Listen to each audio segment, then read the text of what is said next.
南無本師釋迦牟尼佛。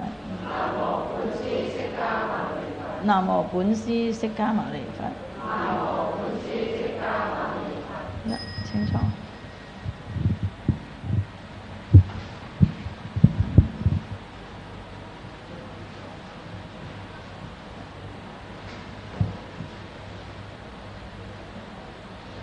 各位，上一次呢，我哋就係講到第三種覺悟。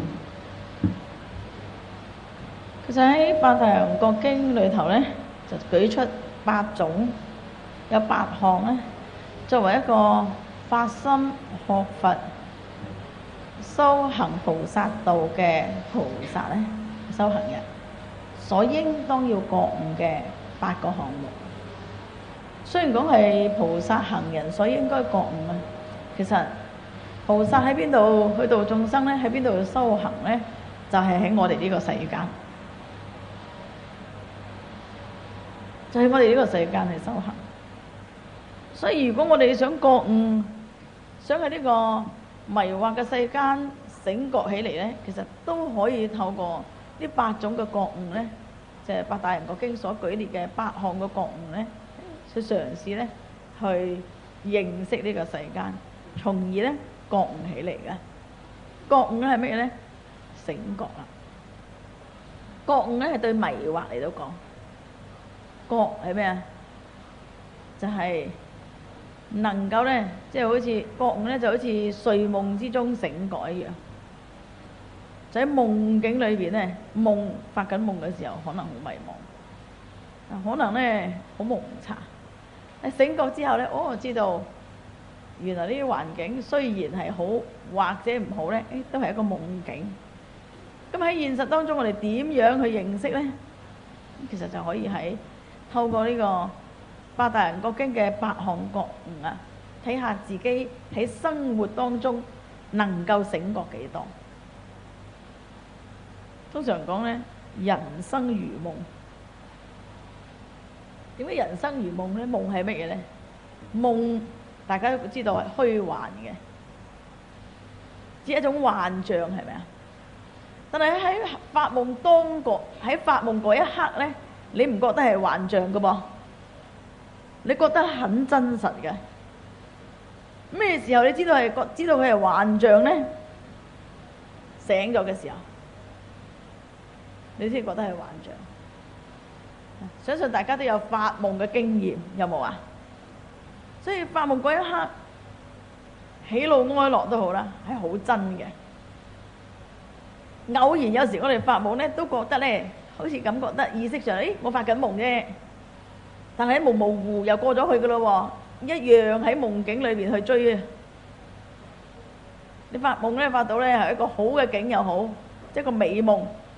可能你喺夢境裏邊有時都覺得，我發緊夢，有冇咁嘅感覺啊？有時會有，係咪啊？但係雖然覺得自己發緊夢，但係一樣都會去追㗎，一樣都會開心，一樣都會去追逐。你如果發夢發到一個噩夢、恐怖嘅夢啊，你夢裏邊覺得好似自己覺得係好似係發夢，但係你一樣會害怕。一樣只係略過，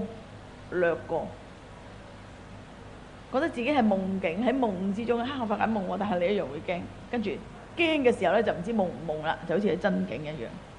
呢個咧好似我哋人生咧，所謂人生如夢，人生都係一樣。有時你都有醒覺嘅一個時刻，哎呀呢啲幻象嚟嘅啫，哎呀呢啲咧，譬如話呢個咧身外之物哎呀人生咧就係如幻嘅，唔需要咁計較。有時你都會咁醒覺一下喎，人生如幻嘅，唔使咁計較，略過喺腦海裏邊略過，醒覺嘅時候諗一諗係，但係好快咧又入翻個現實嗰度，一樣都係咁計較，繼續去計較。所以有時醒覺嘅時候得，人生如幻，唔使咁計較，放開啲，就好似個心開咗啲咯。但好快又墮入嗰個境，唔記得咗啦，一樣照計，一計咁照樣唔開心。所以咧時時咧呢個就係覺性係有，唔得持久啊！點解唔得持久咧？就係未啟發出嚟咧，未能夠運用得自如啊！即係仲喺迷之中，不過迷之中有時咧醒一醒，即係等於咧，好似晚上嘅時候，你都係瞓覺嘅狀態，醒一醒，好快，咦，又再瞓返。所以瞓覺當中，你有冇醒嘅時候咧？有㗎，但係跟住好快回復現狀。咁你，但係學佛咧就係話俾我哋知，聽聞佛法咧就係話時時提醒自己，時時提醒自己，不斷地提醒自己，不斷提醒你咧，不斷唔記得，係咪啊？而事實係咁嘅喎，不斷提醒自己，不斷唔記得。但係你話哎呀，既然係咁咯，咁啊提唔提咪一樣？唔一樣㗎，不斷提醒嘅，不斷唔記得，但係不斷你又不斷提醒啊，總有佢嘅作用，所以時時刻刻提醒，就係保持咧，希望自己保持一個覺悟嘅心。點解咧？因為冇乜智慧，智慧醒過嚟咧，嗰個覺悟嘅時間就長啲啦。慢慢加長去。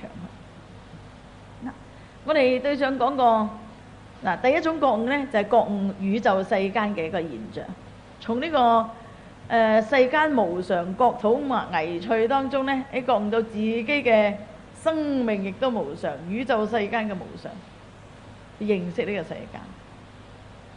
我哋追逐嘅係咩？就係呢個世間，一個大嘅範圍嚟到去講。咁啊，第二個覺悟咧，但係雖然講，我哋就喺呢個世間種種嘅追逐當中咧，就係流浪生死啦。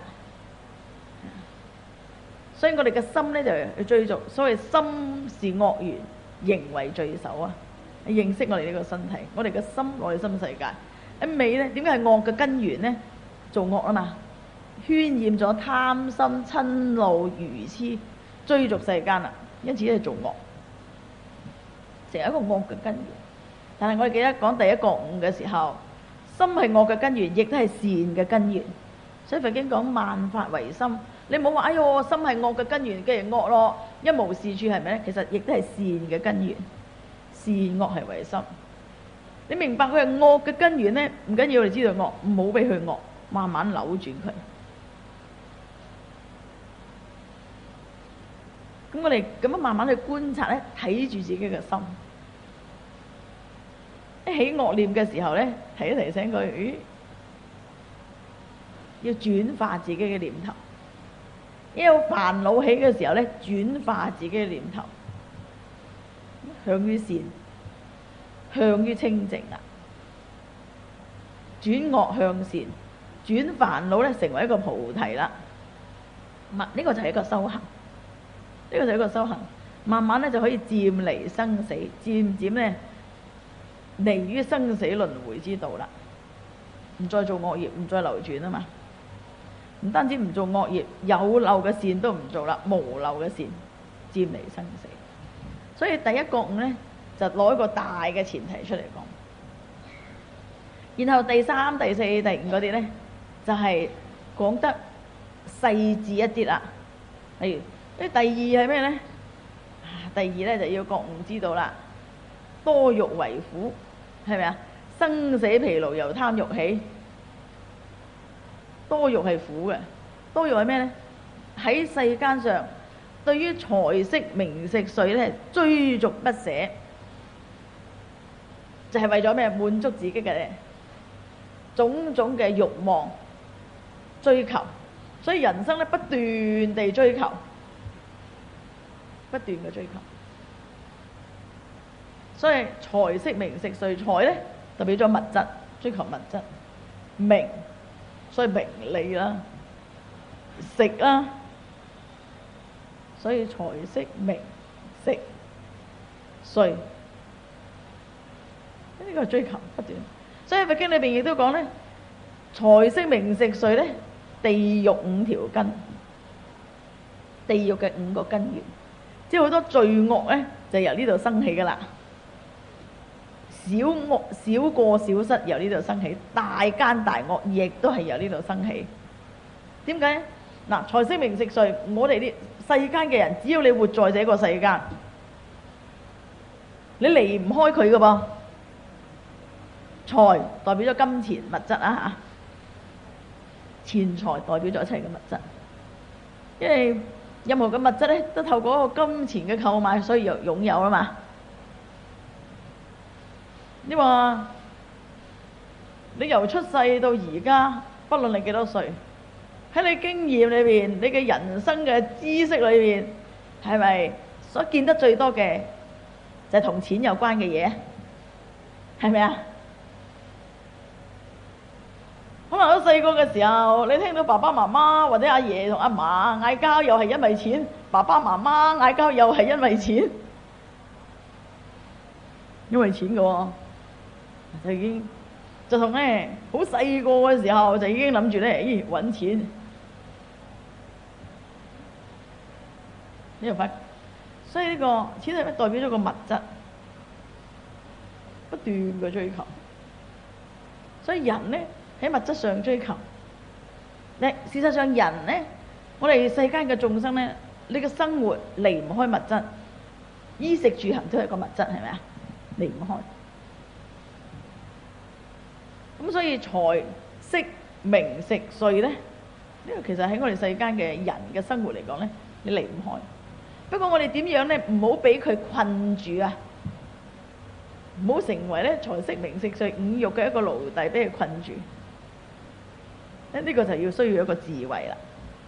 所以第二種覺悟呢，如果大家記得第二種覺悟係咪要覺悟知道多欲為苦？欲咧，欲望啊。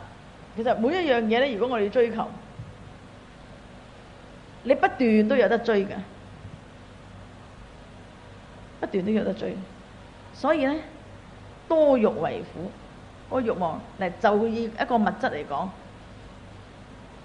少嘅時候希望多，多嘅時候咧希望好咯，求其質咯，係咪啊？其實咧求唔求多咧，一樣求多。你以前啲人咧着衫，可能咧有件衫着好開心噶啦。而家你衫夠多啦，你覺得要質咯，要追求牌子啦，係咪啊？牌子就係質啊，質即係嗰個品質嘅保證啦，牌子啦。但係你係咪有咗牌子之後，你就少少地就夠咧？一樣要多嘅喎。你話哎呀，100蚊買一件 T 恤同1000蚊買一件 T 恤，好多人我聽見人哋話100蚊同1000蚊梗係唔同。我話梗係唔同啦，100蚊紙同1000蚊紙梗係唔同。佢話唔係，着起嚟都唔同嘅，係着起嚟都唔同。點解？你洗極佢都唔起毛粒嘅喎，啲人話。洗極，聽起上嚟啱喎。係咪啊？哇！100蚊嘅 T 恤着3個月啦嚇，當佢啊，其實又唔止着3個月嘅。1000蚊嘅 T 恤，一件 T 恤應該着30個月咯喎，係咪啊？即係正常嚟講啊，100蚊 T 恤着3個月，1000蚊嘅 T 恤係咪着30個月啊？其實唔應該話着30個月。如果話1000蚊嘅 T 恤同埋100蚊嘅 T 恤嚟講咧，假如日日着嘅話，一個3個月，一個30個月，講嘅次數啊，但係事實上你話咁我買1000蚊嘅 T 恤買3件就夠啦，3000蚊。但係你會唔會買3件呢？梗係唔會啦，一樣要求會多啊。你就嗰陣時講啦，你總唔能夠返工日日着差唔多嗰幾件衫㗎，係一樣都要多。不過要買嘅時候咧，俾個藉口自己，就係因為佢襟，因為佢襟身。所以我成日話：喂，你既然咧成日都要換，成日都要換嘅話，呢啲嘢唔使咁襟啊，係咪啊？反正時時都要換身，總唔能夠成日着呢件，咪將1000蚊換咗10件，可以着10次咯喎，係咪啊？抵翻條數，因為佢唔係咁計嘅，佢呢個襟，所以有量嘅時候咧，足夠嘅時候咧，你希望個質好啦。其實佢有要求質嘅時候咧，一樣都追求個量。佢唔會話：哎呀，我衫咁貴，買少兩件，但係一樣想買多。買少兩件嘅原因係嘅錢未夠你買多你幾件嘅啫，咁我一樣去買。咁所以世間嘅人咧係咪多欲為苦？你話求多咩？求好咩？一量好多好多嘅追求。喺財色名食睡方面咧，你就不斷去追求。求乜嘢咧？有時自己都唔知，自己都唔知喎。嗱，好嘅又夠好咯，靚即係質又有咯，量又夠多咯，仲要求乜嘢咧？又求乜嘢咧？求款式啦，即係時尚啦，係咪啊？求時尚啦嘛，舊年嘅衫今年就已經唔興咯喎。舊年嘅衫今年唔興，咁啊，所以夠唔夠俾你替換咧？夠替換噶啦，但係咧唔興，所以嗰個追求咧就多多藉口。但最後咧，自己因乜都唔知啦，因乜事都唔知啊。總之咧就係咁，即係麻木嘅跟住大隊去追求，慣性咗啦。所以物質如是，呢個財色名食睡，食係咩？財就係咁啦，物質係咁。色係咩咧？呢男女嘅情慾啦。因為呢個財色名食睡，呢個色咧就係色情，一樣係咁噃，一樣係咁啊。所以名本來名咧，即係聽緊名咧就話我追求咧有名望啦。但係世間嘅人嚟講咧，如果完全你話完全唔顧名咧，就話你係汪洋大盜，你做咩咁唔緊要㗎？咁又弊嘅喎。但係一定要恰到一個好處，唔係去追求個名，唔係去追求咧世間嗰個名嘅咩咧？好似日日報紙都見到你嘅，世間個名咧日日咧邊度都見到你嘅。如果唔係都好辛苦咯喎。所以呢個世間嘅嘢好難避免，但係所以人咧就因此咧亦都容易成為咧地獄五條根。所以咧嗱，第二個覺悟咧就提醒我哋，即係比較縮窄嘅範圍啊！你提醒我哋，哇！我哋世間嘅人點咧嗱？一個大嘅前提就係第一個覺悟啦。下邊嗰啲咧就係縮窄嘅範圍嚟，個別嘅講。嗱，我哋貪慾會構成啲咩咧？種種嘅煩惱，所以多欲為苦。苦係咩啊？帶嚟好多苦惱。起碼好多嘅求不得苦。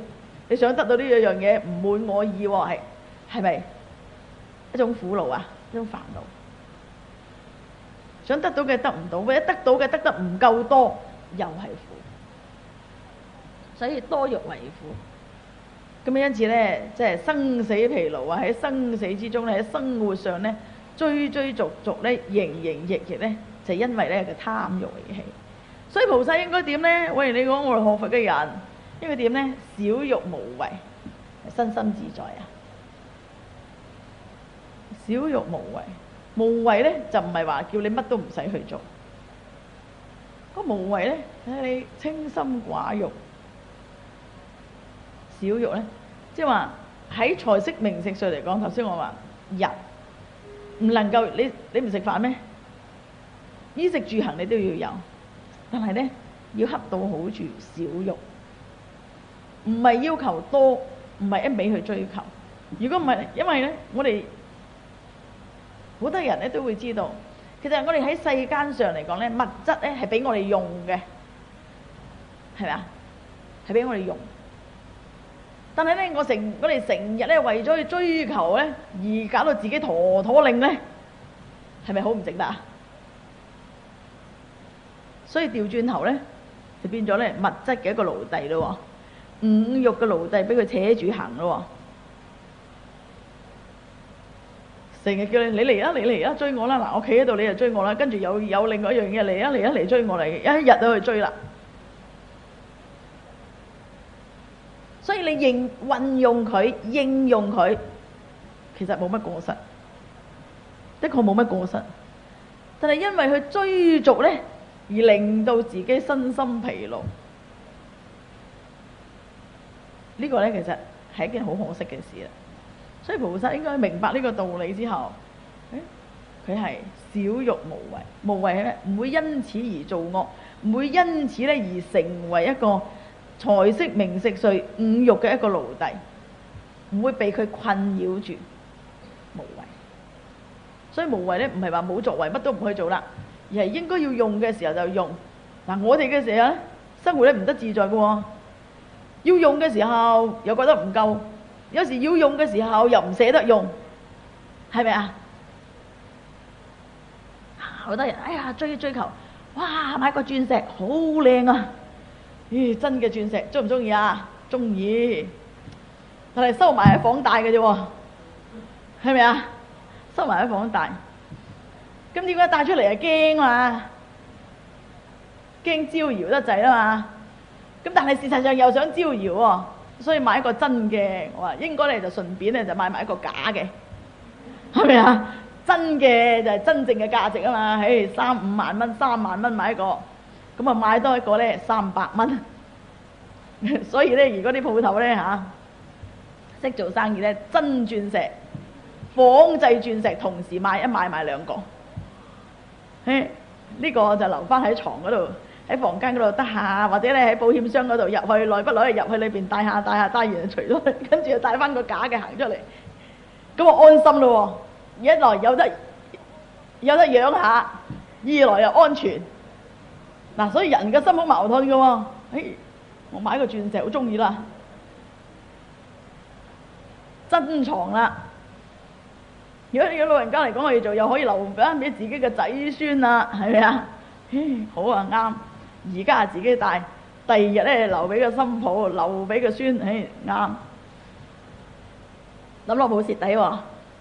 而家自己靚咗先，第二日係俾人嘅。但係咧戴嘅時候又擔心㗎，又驚人睇唔到，又驚人睇到，係咪啊？睇唔到就嘥咗我幾萬蚊冇人睇，係咪啊？又驚人咧，即係唔知道自己嘅幾萬蚊，又驚人知道自己幾萬蚊，乜你咁有錢㗎？又驚。如果你帶個3萬蚊嘅鑽戒出嚟，人哋話使唔使300蚊啊？抌唔抌心？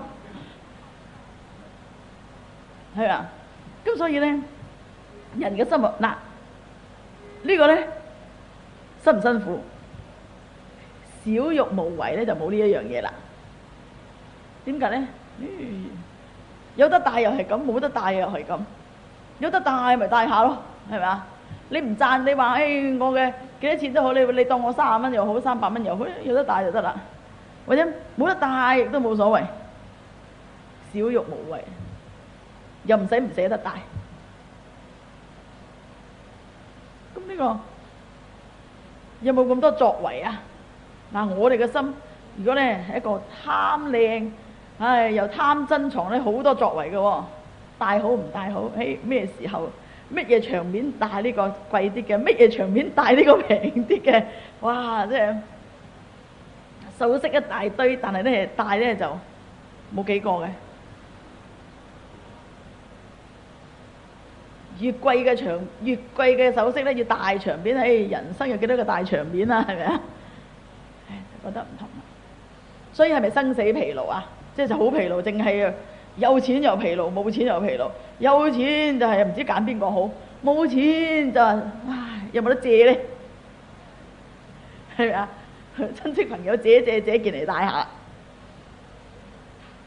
或者咧周圍要睺啲又平咁啊，即係仿製得嚟咧，可以以假亂真嘅，要去揾下，揾啲平嘅，但係平得嚟又要靚，平得嚟又要似真嘅，哇！又辛苦，生死疲勞。少欲咧，冇呢啲貪欲咧，唔貪呢一樣咧，少咗呢一樣煩惱。最弊又貪第二樣咧，係咪啊？咁所以有啲人咧貪首飾嘅就為首飾煩惱，如果樣樣貪就有排煩惱。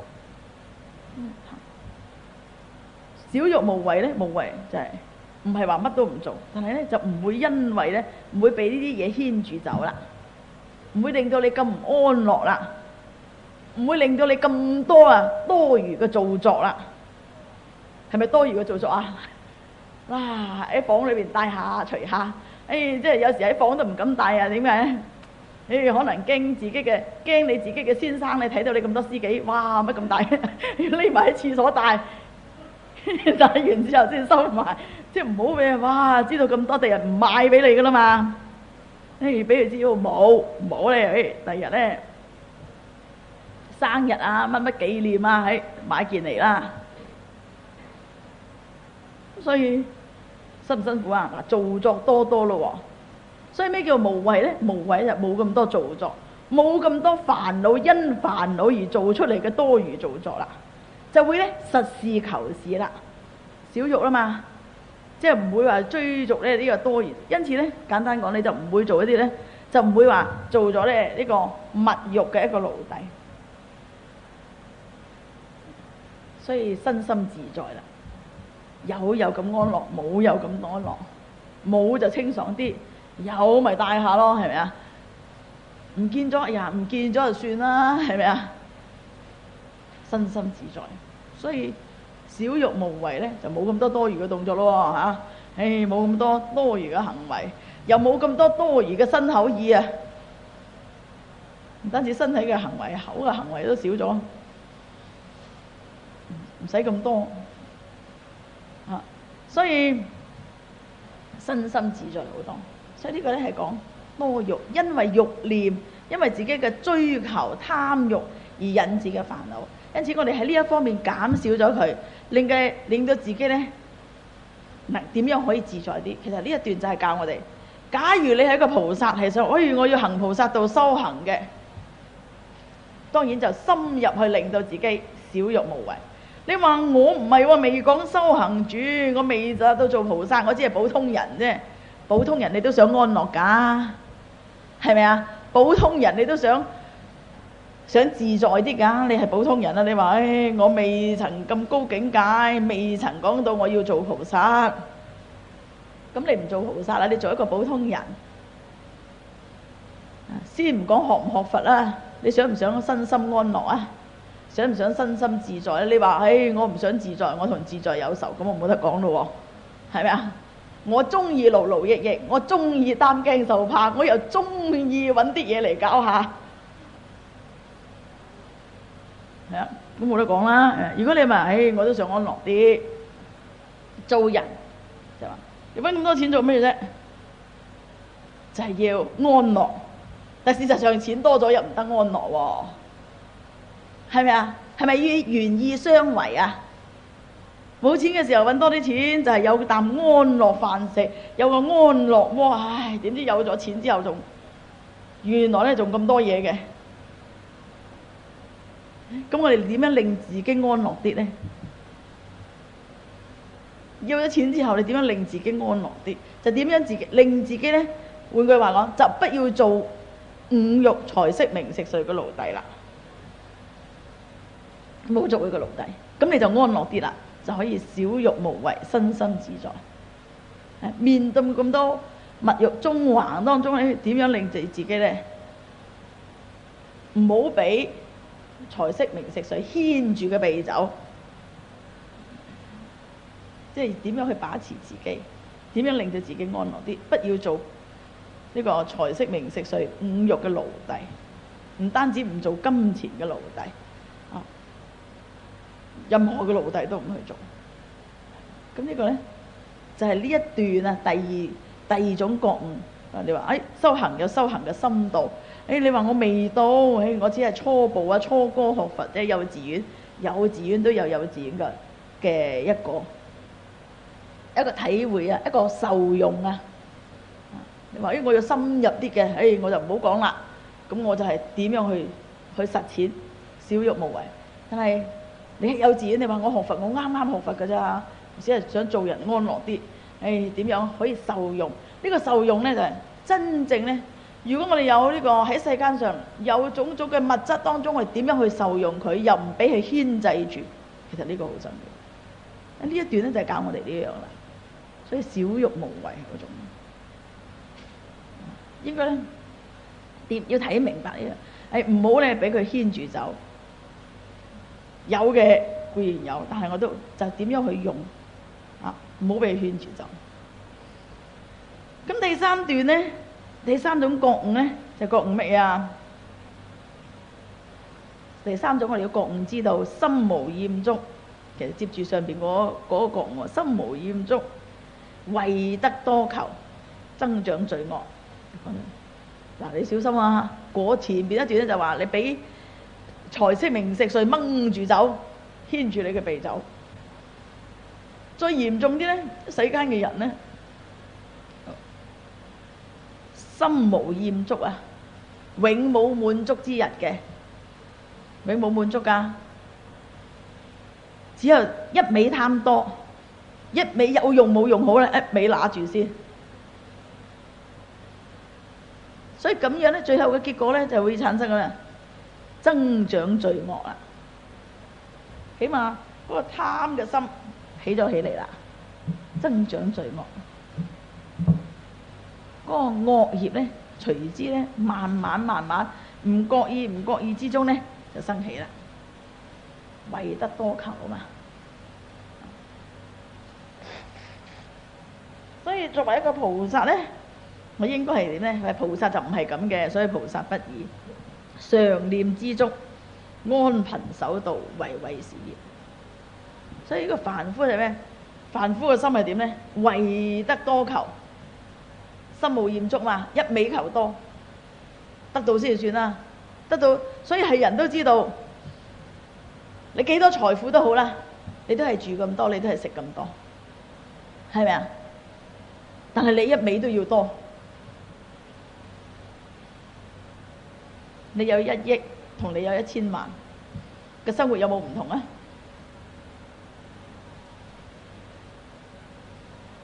其實有唔同，但係事實上咧亦都冇乜唔同。點解你有1000萬，你都可以食得好、着得好，係咪啊？你有1億，你都係食得好、着得好。但係你有1億咧，就勞累好多啦，係咪啊？點解？因為你仲想追求得多啊嘛，就勞累好多。所以如果你有1億同你有10億，有冇唔同啊？其實喺生活嘅實質嚟講咧，冇乜唔同。可能你有1億萬身家嘅時候，有1億身家嘅時候咧，你都係坐咁豪華嘅房車。你有10億又係豪華房車喎，不過多2架。但你坐都係坐1架啫喎，係咪啊？你有1億，你有1部豪華房車；有10億，你有3部豪華房車；有1億，你有1個司機；有3億，你有3個司機，好未啊？但係車你嘅司機都係1個啫噃，你要用嘅只係1個人車你要3個司機車你啊？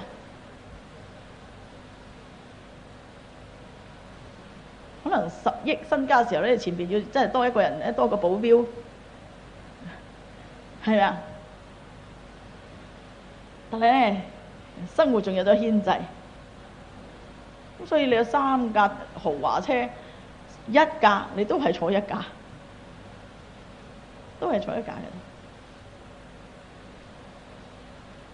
你要1間豪宅，3間豪宅，你都係住1間，係咪啊？你都住1間嘅喎。你話唔係，我有2間，我中意住下嗰間，中意住嗰間，咁都係輪流住啫。你唔可以同時住2間㗎，都係輪流住啫。咁有1間實丟空，時時丟空嘅。我住慣呢間就呢間㗎啦，嗰間丟空嘅。咁所以其實冇乜唔同㗎。但係人咧就係為得多求，咁所以咧最後咧增長，即係實質嘅用途就冇啦，係增長罪惡。如果為得多，自己一味追求多嘅時候咧，就會咧好容易咧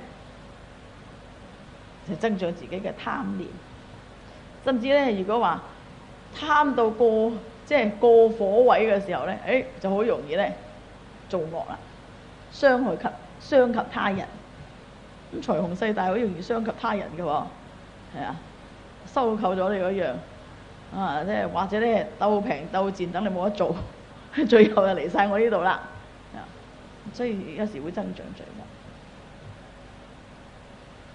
咁但係菩薩唔係咁嘅，係點咧？菩薩不以，菩薩就不是咁樣。菩薩咧就要咧常念咧，時時記得。時時都要記得要知足。好多人就好覺得咧，知足咧，好多人就話：安於現狀咯噃，係咪啊？你窮嘅你就永遠窮咯喎，係咪叫安於現狀咧？咁啊知足好弊，你窮嘅你就唔好諗發達，係咪咧？咁啊成世窮啊跌埋心水成世窮啦，咁叫做不求進步咯噃。點解啊？常念知足啊嘛，安貧守道啦嘛，安安樂樂，即係安心於你嘅即係貧窮嘅狀態，守住係咪？所以有啲人咧就覺得，咦，呢兩句唔啱，其實係唔係咁解？嗱，常念知足咧，我哋要知道滿足。喺任何個狀態之下咧，我哋都要知道滿足。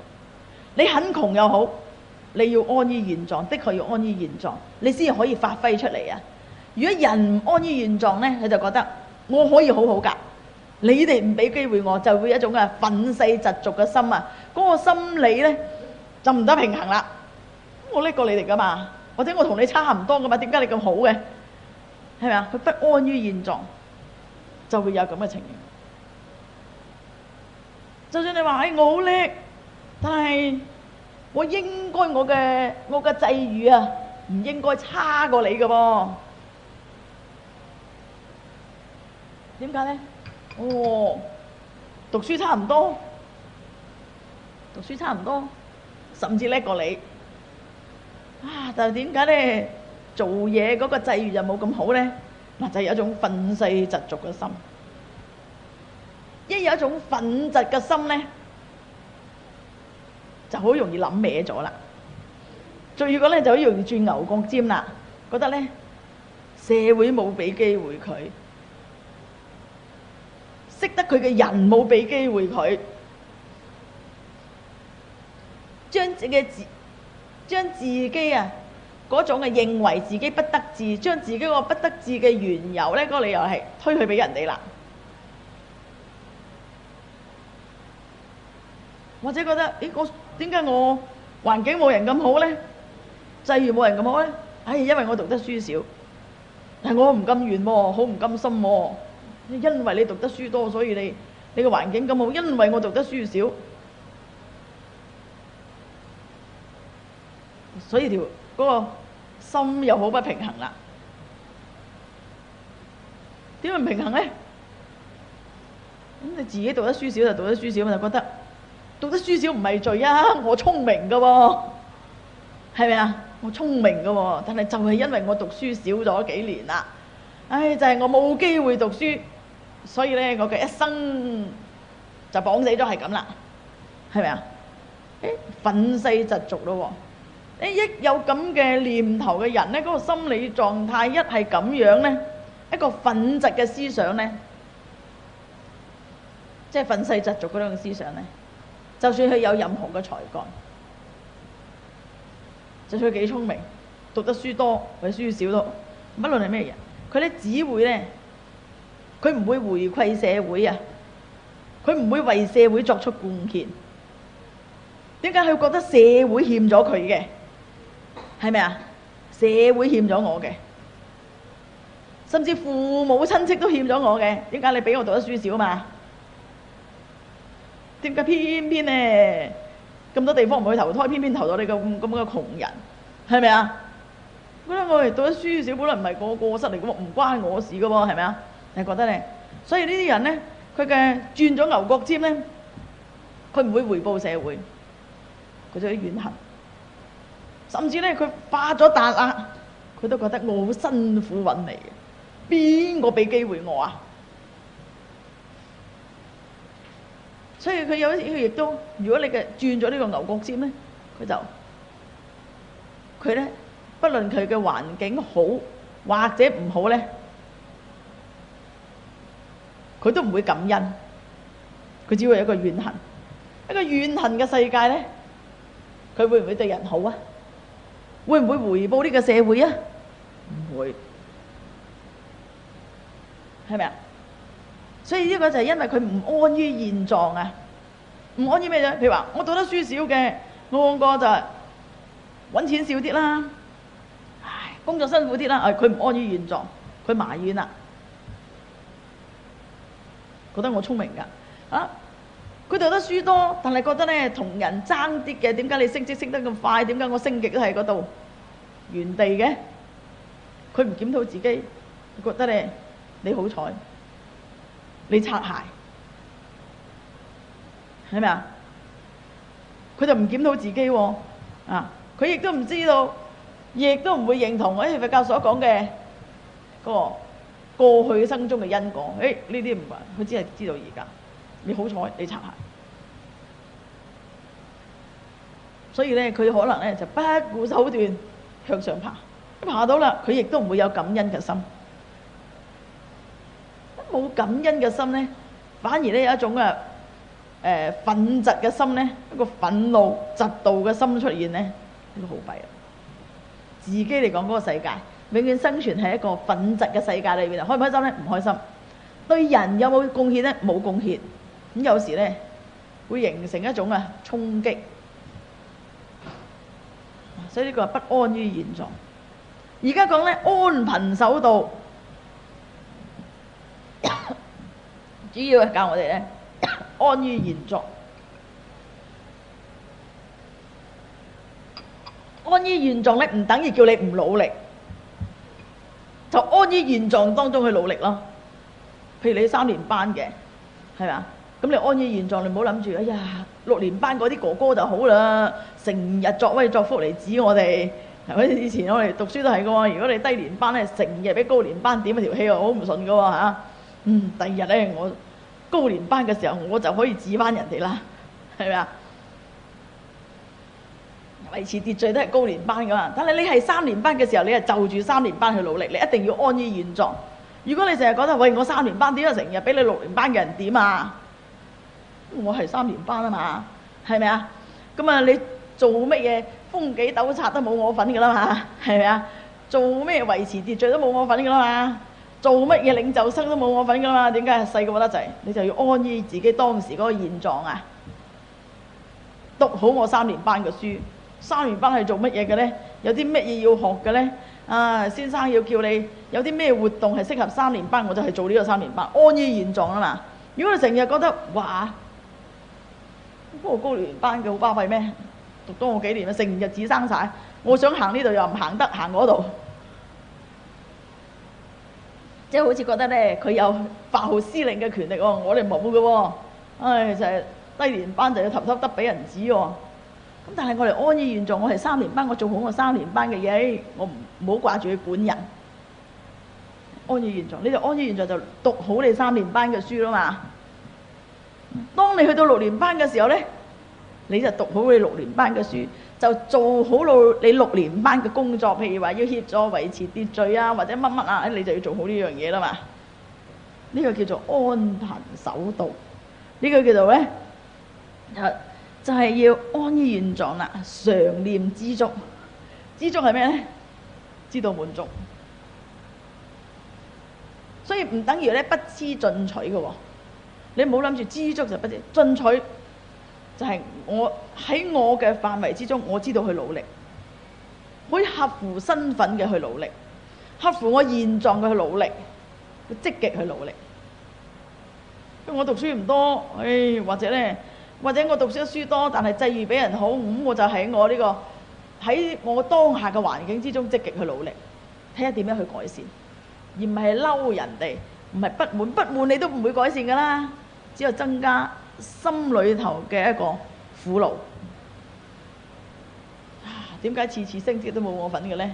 算啦，我就做好我手頭嘅嘢，係嘛？做好我本分內嘅嘢，我喺度努力，盡咗我努力咯。做緊個努力咯，咁呢冇得升，冇計啦。點解升嘅位一定少噶嘛？越高嘅位一定少噶啦。